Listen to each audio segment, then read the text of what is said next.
Hare Krishna. So Krishna has spoken about the demigod worshippers, what result they achieve and what happens to them in two shlokas. That is shloka number 20 and 21. Now to compare and contrast between demigod worshippers and his own unalloyed devotees, Krishna is speaking shloka number 22. So let's see that now. अनन्याश्चिन्तयन्तो मां ये जनाः पर्युपासते तेषां नित्याभियुक्तानां योगक्षेमं वहाम्यहम्. So here Krishna is saying that ye janaha, that is all those, but those people. Now he's actually pointing. Now first he was talking about the demigod worshippers. Now he's saying those people, my devotees. Ye janaha pariupasate tesham nitya abhiyuktanam ananyah. And what are these doing? These people, all these devotees, they worship me. Pariupasate, with exclusive devotion. Ananyah nitya abhiyuktanam, always. They always worship me with exclusive devotion. And then, what else they do? Chintayantaha mam. They meditate on my transcendental form. So they are doing this. So if we ask the question, Krishna, what do you do for them? So Krishna says, oh, I also do something. What's that? Vahamyaham. To them, I carry what they lack. And yogakshemam.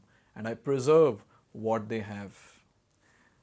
A very, very touching shloka, very, very important shloka for all the devotees, which gives a lot of enthusiasm after hearing what Krishna does for his devotees. Here Krishna is saying, for such unalloyed devotees who are always engaged in my service, always engaged in meditating on my form, I personally carry whatever they need and I preserve and protect whatever they have. This particular shloka reminds us of a very nice pastime. So there was a person whose name was Arjunacharya, a very great scholar, a Brahmana. He was writing a commentary on Gita and he came to this verse, 9th chapter, 22nd verse. So when he saw this word Vahami, that is, I personally carry, he was thinking that how is it possible? How Lord can personally carry? So what he did was, he removed this word Vahami, he striked it and there he wrote Karomi. I get it done. I have it done. So this is what he wrote. Means Lord will get it done through someone else. He need not personally come, like that. And since he was very poor, because Brahmanas at that time were very poor and they would go beg door to door and that's how they would sustain. And rest of the time they will be completely engaged in the devotional service. So Arjunacharya, he went for begging. So as soon as Arjunacharya went, immediately after some time, there were two boys who came. And they were carrying lots of food, lots of ingredients for cooking food and also food. So they were carrying that. And they came to the wife of Arjunacharya and they gave all the cooking ingredients and various other foodstuffs. And they were in great haste to leave that place. Now this wife of Arjunacharya was puzzled that why these boys are so beautiful. Why are they so disturbed? What's wrong? And she asked, what happened? Why are you in so much of haste? Why you want to leave this place so fast?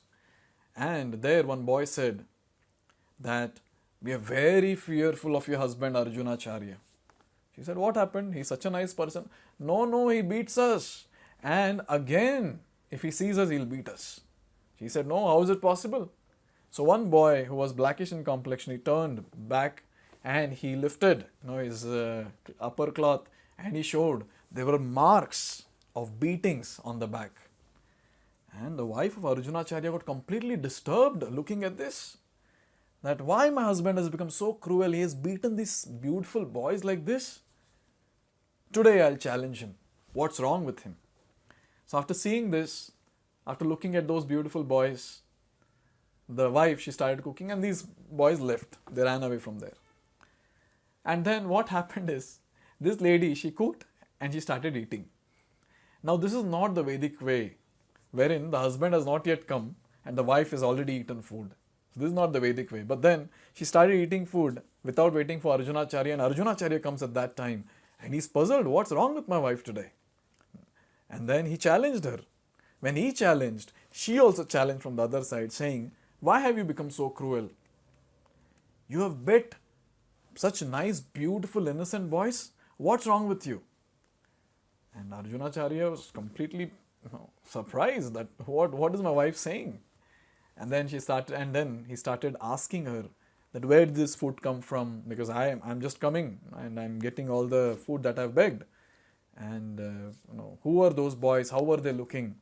Then the wife of Arjunacharya, she started describing that there were two very beautiful boys. One black complexion, another one was white complexion, and they both were carrying food and so many ingredients for cooking food, and they gave it to me and they spoke.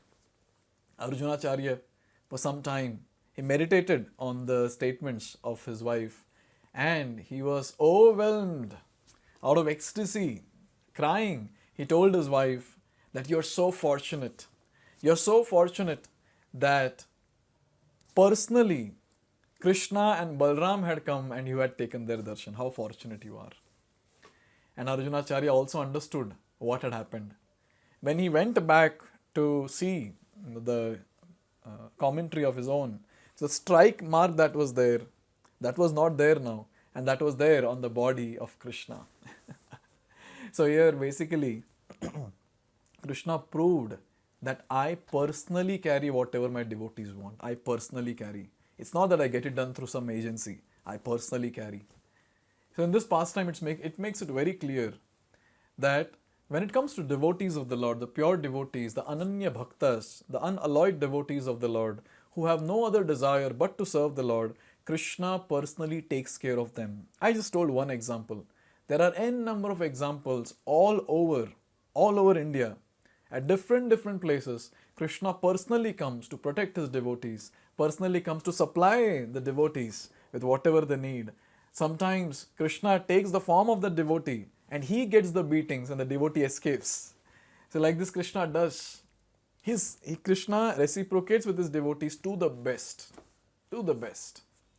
So in this way we understand that Krishna personally he carries whatever the devotee needs and he maintains the devotee. He protects the devotee with whatever the devotee has. Let's see some of the important points. After understanding this pastime, I'm sure it will be easy to understand these important points.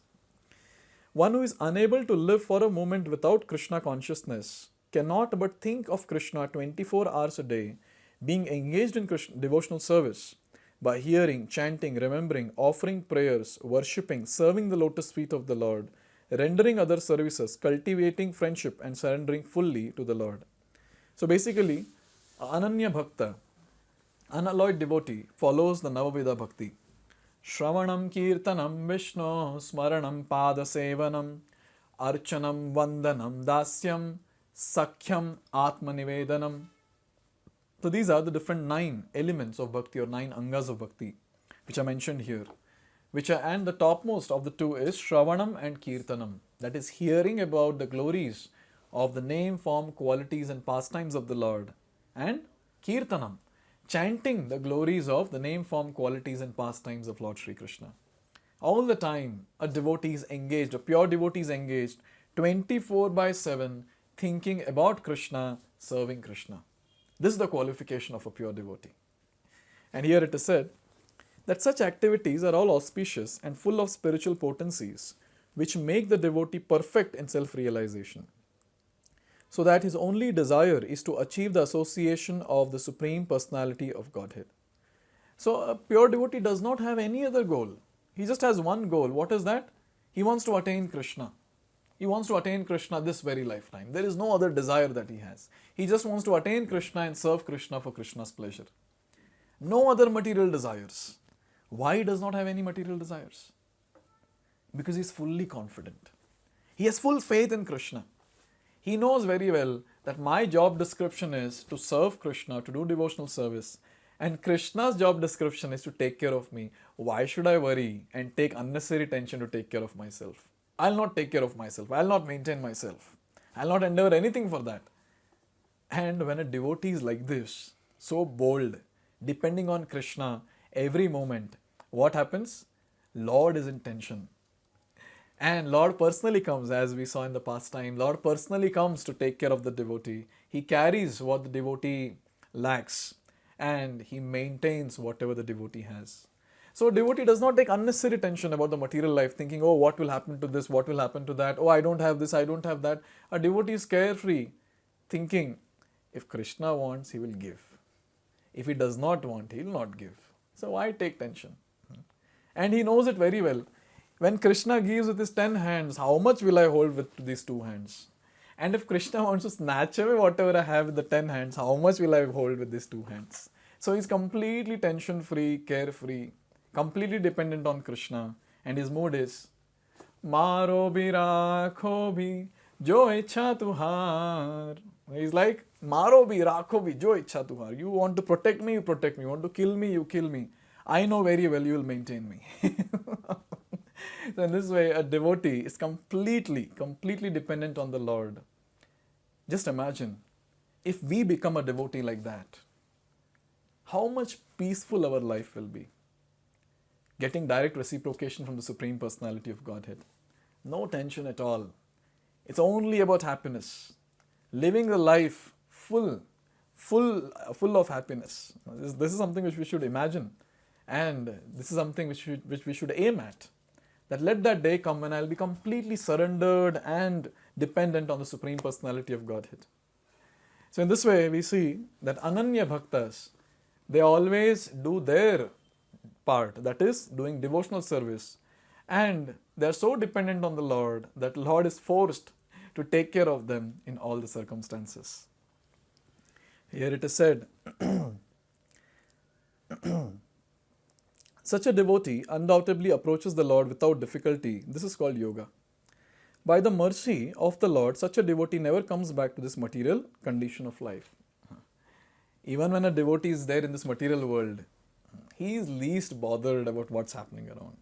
And he's not at all touched by the material aspects of this world. No contamination can touch him. Why? Because all the time he's immersed in thinking of Krishna. All the time he is immersed in doing devotional service to the Supreme Personality of Godhead Krishna. Here it is said, Kshema refers to the merciful protection of the Lord. The Lord helps the devotee to achieve Krishna consciousness by yoga, and when he becomes fully Krishna conscious, the Lord protects him from falling down to a miserable conditioned life. Now, if suppose now we have a question saying, okay, Prabhuji, how to become a pure devotee, like you mentioned in this verse.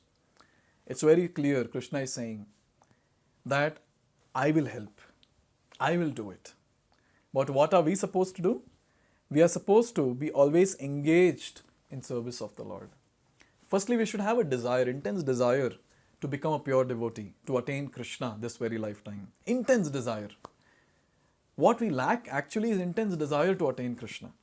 If we have that intense desire and we pray to Krishna that, oh Krishna, from many lifetimes I have been in this world and I'm away from you, struggling alone here for sense gratification. I don't want to stay back here again. I want to come back to you, oh my dear Father, oh my eternal parent. I want to come back to you now. Enough of hanging around in this filthy world. I want to come back to you. So when a devotee offers such a prayer every single day, why will not Lord help? And Lord is more eager than us to take us back home, back to God. And He will personally, He said, no, I'll personally carry whatever my devotee lacks. So if a devotee is lacking the intense endeavor to attain Krishna, Krishna will help. He will arrange all the situation. He will send the right people in life and He will do the rest. The only thing that we have to do is intense desire to attain Krishna and do the basic sadhana that is there. That is chanting of the Hare Krishna Mahamantra. Hare Krishna, Krishna Krishna, Hare Hare. Hare Ram, Ram Ram, Hare Hare. And read about Krishna, hear about Krishna from Bhagavad Gita, Bhagavatam. Associate with the devotees who have got intense desire to attain Krishna. And everything will fall in place. Because Krishna will make sure that this desire of ours will get fulfilled in this very lifetime. We have to just be sincere and serious in our endeavors and in our desire. So in this way, Krishna has made it very clear now that I personally carry what my devotees lack, and I personally maintain, protect, preserve whatever they have. So it's a very nice incentive that Krishna is giving us to become pure devotees. So now Krishna, after speaking this verse, he's going to speak about that how even demigod worshippers are actually worshipping him. Obviously not directly, but indirectly. So let's see this in the next video. Hare Krishna. Hare Krishna, Krishna